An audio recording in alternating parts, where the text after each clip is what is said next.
Assalamu alaikum warahmatullahi wabarakatuh. How are you, dear student? My name is Hafiz IT and today we are going to start iframe in HTML. Iframe in HTML is very important. If you wanna use a web page, within a web page you have to use iframe. Okay, so basically iframe एक ऐसा tag है जो हम use करते हैं किसी भी web page में अगर हमें उस वेब की पेज के अंदर किसी और वेब पेज को यूज़ करना। Okay, so web page within web page अगर हम यूज़ करना चाहते हैं तो हमें आई फ्रेम को यूज़ करना होता है। सो आई फ्रेम बेसिकली है क्या? आई फ्रेम कुछ भी नहीं होता, वो क्या करता है कि वो लिंक को बनाता है और लिंक बना के किसी भी वेब पेज में हम उस लिंक को बना देते हैं। तो वो क्या कर रहा होता है कि उस लिंक के थ्रू उस वेब पेज में, जिस वेब पेज में आपने लिंक क्रिएट किया होता है, उस वेब पेज को लेके तो वो शो कर होता है दूसरा वेब पेज। मतलब क्या हुआ कि एक वेब पेज के अंदर वो दूसरा वेब पेज शो कर रहा होता है। ओके, सो इस चीज़ को आप समझिएगा कि होता क्या है कि एक वेब पेज के अंदर दूसरा वेब पेज हमें नज़र आ रहा होता है। ओके, तो हम यही आज देखेंगे कि कैसे हम इसको यूज़ करने वाले हैं। ओके, सो चलिए देखते हैं। तो इसमें हम कहाँ तक पहुँचे थे पहले ये देखते हैं।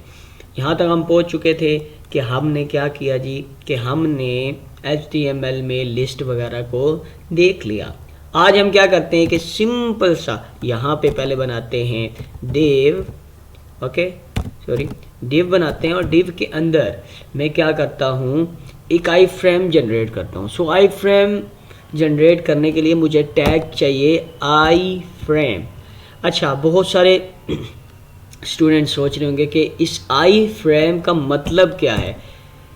तो फ्रेम तो एक सिंपल सी बात है, किसी चीज़ का फ्रेम होता है, जैसे पिक्चर एक होती है उसका भी फ्रेम होता है। ठीक है, तो इस तरह फ्रेम तो एक फ्रेम होगा, जैसे ना रेक्टेंगल शेप में है। ठीक है, तो एक फ्रेम, तो आई का मतलब हुआ in line. So in line frame का मतलब है कि जैसे हम इन लाइन स्टाइल यूज़ करते हैं एक ही लाइन में HTML के अंदर, इसी तरह आई फ्रेम मतलब इन लाइन एक फ्रेम होगा। तो चलिए देखते हैं क्या निकल के आता है। तो इसमें आप क्या करते हैं कि आई फ्रेम को लिखने के बाद आई फ्रेम के अंदर एट्रीब्यूट्स लिखते हैं। तो पहला एट्रीब्यूट जो है वो है SRC। सो SRC क्या है? SRC हमारे पास एक एट्रीब्यूट है। ठीक है, SRC हमारे पास एट्रीब्यूट है। ओके, सो आप क्या करते हो, SRC को लेके आप यहाँ पे URL देते हो। URL कौन सा देते हो? जो आपको चाहिए। मतलब क्या कि जो वेब पेज आपने अपने वेब पेज में शो करवाना है, ठीक है, कोई वेब पेज है, कुछ भी है, वेबसाइट कोई भी है, ठीक है, तो उसको जब आपने शो करवाना है तो आप क्या करोगे कि आप यहाँ पे उसका लिंक प्रोवाइड कर दोगे। ओके, सो यहाँ पे मैं क्या करता हूँ कि यहाँ पे मैं लाइक कोई सा भी वेब पेज दे देता हूँ। लाइक मैं कहता हूँ यही वाला दे देता हूँ। ओके, ये लिंक ना यहाँ से मैं उठाता हूँ और मैं यहाँ पे पेस्ट कर देता हूँ। सो मैं यहाँ पे पेस्ट कर रहा हूँ। ओके, सो यहाँ पे मैंने सोर्स जो है वो पेस्ट कर दी। सोर्स के बाद यहाँ पे जो सेकंड एट्रीब्यूट है, most important attribute, title. Okay, सो टाइटल बहुत ज़्यादा इम्पोर्टेंट एट्रीब्यूट है। उसकी वजह क्या है, मैं आपको उसकी वजह बताता हूँ कि उसकी वजह बेसिकली ये होती है कि अगर आपने क्या करना है, अगर आप यूँ कहते हैं कि भाई मैंने, आपको पता लगे, आप जो वहाँ पे क्लिक करें तो आपको पता लगे कि ये है क्या बेसिकली, तो उसके लिए तो ये मेरा होम पेज है। ठीक है, तो मैं कहता हूँ ये होम पेज है जी। ओके, सो टाइटल कोई सा भी हो सकता है। और उसके बाद यहाँ पे विड्थ भी आप देंगे फ्रेम की। मैं कहता हूँ 200, ठीक है, 200 हो, 200 पिक्सल हो। और उसके बाद हाइट भी दे सकता हूँ, हाइट और विड्थ मैं दोनों डिफाइन कर सकता हूँ, बट 200 काफ़ी कम हो जाएगी। तो मैं क्या करता हूँ ना, मैं इसको रखता हूँ 500 और इसको मैं रखता हूँ 800। ओके, सो मैं यहाँ तक कर देता हूँ और इसको मैं कर दूँगा सेव कर लिया मैंने। ठीक है, आई फ्रेम एक डिव बनाया, डिव के अंदर एक आई फ्रेम लिया और उसमें मैंने ये सारी चीज़ें कर दी। अब क्या होगा देखिएगा, अब पेज के अंदर दूसरा पेज होगा, देखते हैं। तो आप देख सकते हैं कि यहाँ पे पेज के अंदर ये आपको नज़र आ रहा है, एक अपने पेज के अंदर हमारा ये वाला पेज जो है वो शो हो रहा है। तो इसका मतलब क्या हुआ, इसका मतलब ये हुआ कि अगर आप एक वेब पेज के अंदर दूसरा वेब पेज शो करवाना चाहते हैं तो आप आई फ्रेम को यूज़ करते हैं। ओके, सो अब मैं आपको जो है बताता हूँ कुछ चीज़ें इसकी, कि विड्थ और हाइट देखें मैंने 500 ली हुई है तो वो ले रहा है। और अब आप अगर देखें यहाँ पे एक बात गौर करें, एक बात अगर आप गौर करें तो याद रखिएगा इसका बॉर्डर आपको नज़र आ रहा होगा ग्रे कलर में लगा हुआ।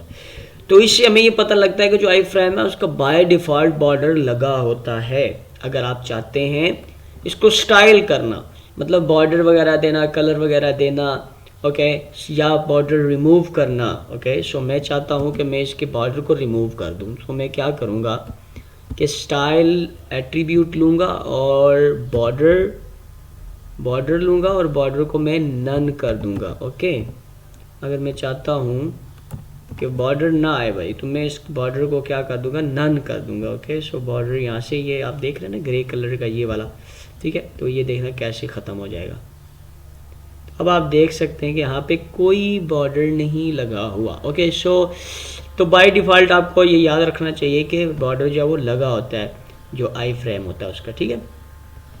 उसके बाद हम स्टाइल के साथ इसको एडजस्ट भी कर सकते हैं। ओके, सो स्टाइल एट्रीब्यूट के साथ में बॉर्डर दे भी सकता हूँ, बैकग्राउंड कलर भी इवन के दे सकता हूँ।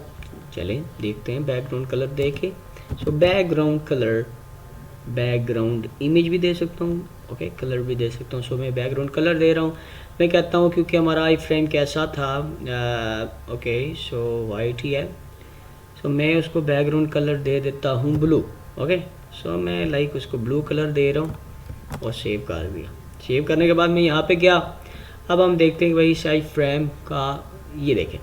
सो आई फ्रेम के पीछे बैकग्राउंड पे पहले इमेज भी कुछ लगी हुई थी, तो वो सारे के सारे जो है वो उसके पीछे बैकग्राउंड जो है वो ब्लू हो गया, आप देख सकते हैं। तो बैकग्राउंड हमारा यहाँ पे ब्लू हो गया।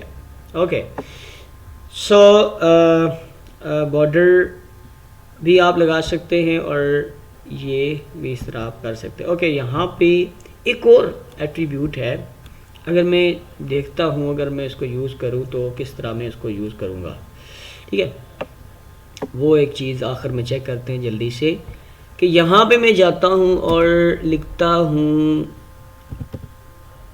रिसाइज, ये चीज़ रिसाइज का मतलब है कि मैं इसको खुद से ना एडजस्ट कर पाऊँ, ठीक है। तो मैं कहता हूँ कि बोथ साइड, यानी कि अब मैं आपको दिखाता हूँ बोथ साइड का क्या मतलब है, रिसाइज का क्या मतलब है, क्या निकल के आता है मैं दिखाता हूँ। इसको करते हैं रिफ़्रेश, जल्दी से रिफ़्रेश करने के बाद बाय डिफ़ॉल्ट भी ये ऐसा ही है कि आप इसको रिसाइज कर सकें, ये नज़र आ रहा है आपको, ठीक है। तो अगर आप इसको रिसाइज नहीं करना चाहते अब, तो मैंने ऐसा रिसाइज कर दिया कि ठीक है,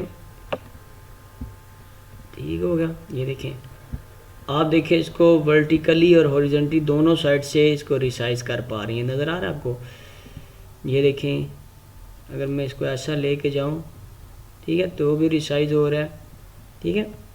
तो ये चीज़ है, बोथ मैंने कर दिया, हॉरिजॉन्टल और वर्टिकल दोनों। तो मैं रिसाइज अगर करता हूँ सिर्फ हॉरिजॉन्टल रिसाइज हो, तब क्या होगा, सिर्फ हॉरिजॉन्टली ही रिसाइज होगा।